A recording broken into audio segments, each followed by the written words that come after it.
They didn't give him a name. He didn't even have a line. He wasn't even on the Death Star. With that insect-inspired design, he looked like something out of a sci-fi nightmare. Creepy, shiny, and totally unforgettable, even if you had no idea what he actually did. Hi, I'm Alex, and welcome to Star Wars Relics, the channel where we take a nostalgic look at the figures, characters, and collectibles that shaped a generation. And today we're shining the interrogation light on one of the coolest looking figures from the original line, the Death Star Droid.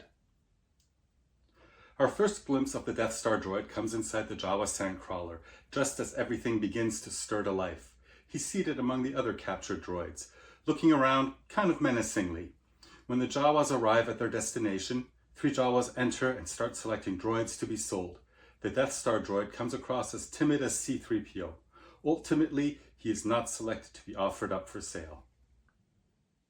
Yep, that's it. That's all we get.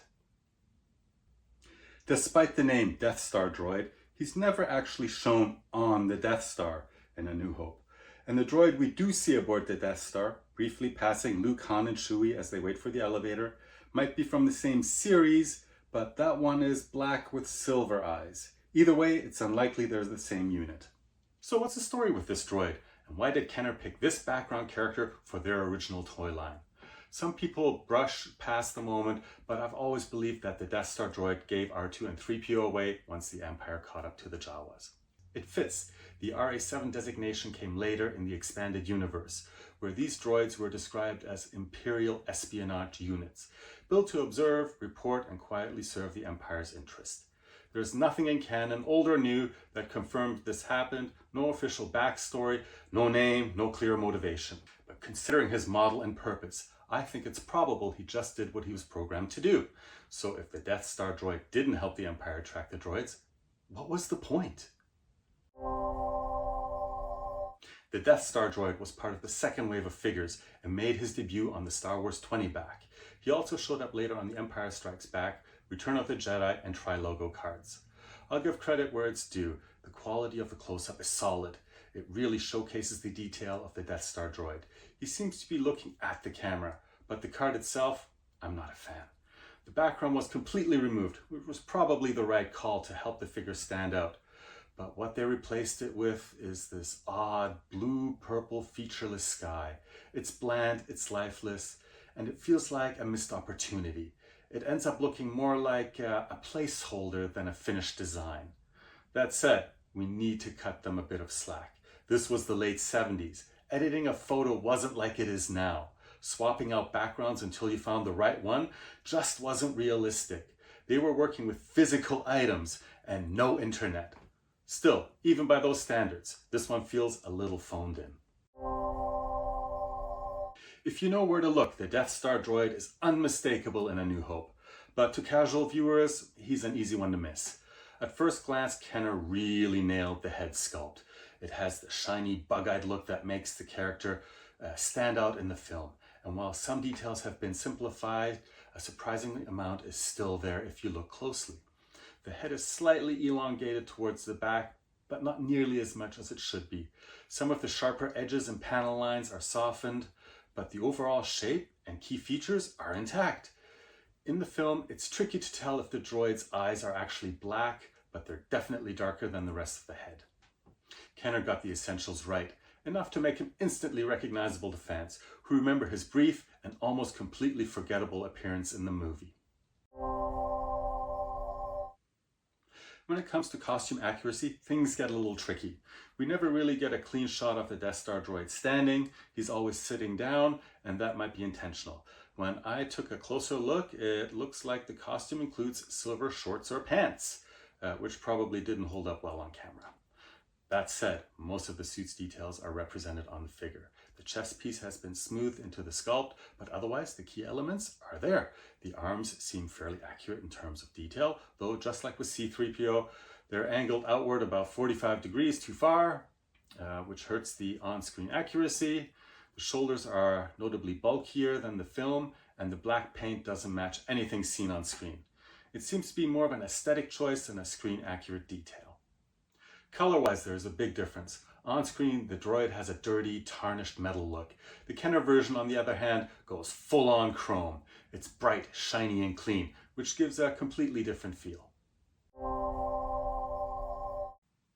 Standing ability is surprisingly solid. The figure has a fairly large footprint, with feet set about shoulder width apart, and most importantly, they're flat. His stance is actually wider than C-3PO, which gives him extra stability. Instead of recycling C-3PO's legs, Kenner gave the Death Star droid his own sculpt, and it really pays off. Whether his arms are up or down, this figure will stand without a problem. Are you feeling overwhelmed, burned out? You're not alone. As a second career, my wife and I started Fresh Solutions Therapy with one goal: to make therapy that doesn't suck. We know how heavy stress and burnout can feel at work, at home, or just trying to keep up with life. That's why we built a place where real change can happen, with therapists we trust enough to send our own friends and family to. We offer free 15-minute consultations, so you can see if we're the right fit. No pressure, just a helpful conversation. Please visit freshsolutionsTherapy.ca and make the first step towards feeling better. This one has always been a bit of a head scratcher. With so many more important characters in A New Hope, how did the Death Star droid end up in the original figure lineup? My guess, the decision was probably made early on, back when they thought he'd have a bigger role or at least make more of an impression. Somewhere between concept and the final cut, that prominence just didn't carry through to the screen. This is one of those rare cases where the sum of the parts adds up to something greater. The figure may not be the most screen accurate in the lineup, but the result is a droid that actually looks tougher and meaner than what we see on screen. The chrome finish plays a big role in that. It looks spectacular in hand and gives the figure a real sense of presence. Ironically, it is also the most inaccurate thing about the toy. A duller gunmetal finish like IG-88's would have been closer to the actual prop. There are other quirks too. The artist went with the same hand orientation as C-3PO, which doesn't help the on-screen accuracy. But despite the discrepancies, the overall quality of the sculpt and finish still make this a very cool figure. It's one of those cases where the style carries it further than the facts. I always liked the look of this figure. When you were a kid, shiny was never a bad thing. Accuracy didn't really matter. And the Death Star droid is shiny. It stood out in the case, even if no one could quite remember what he did in the movie. Now, in the film, droids aren't really portrayed as tough. So even though this guy looked tough, sleek and chrome and ready for action, he somehow still ended up not tough in my universe. He couldn't hold a weapon, which really limited what you could do with him during. Here's mine. I don't remember him being part of many storylines. There wasn't much connection to him. He didn't speak. He didn't do anything memorable. Just some silent, slightly menacing close-ups on the sandcrawler. He played a role in my galaxy much like his cameo in the movie. Present and polished with that signature chrome, yet barely part of the main action. He was cool to admire, but if he vanished, I'm not sure I would have even noticed. Thanks for watching this episode of Star Wars Relics. If you enjoyed it, give it a like. Leave a comment with your Death Star droid memories or the theories about what he was actually doing on Mos Eisley. And don't forget to subscribe for more vintage Star Wars figure reviews. Hit the bell so you don't miss the next relic from a galaxy far, far away. I post a thumbnail on the Star Wars Relics Facebook page 24 hours before each episode drops. So keep your sensors tuned. If you know your Star Wars, you already know who's next. Until next time, take care.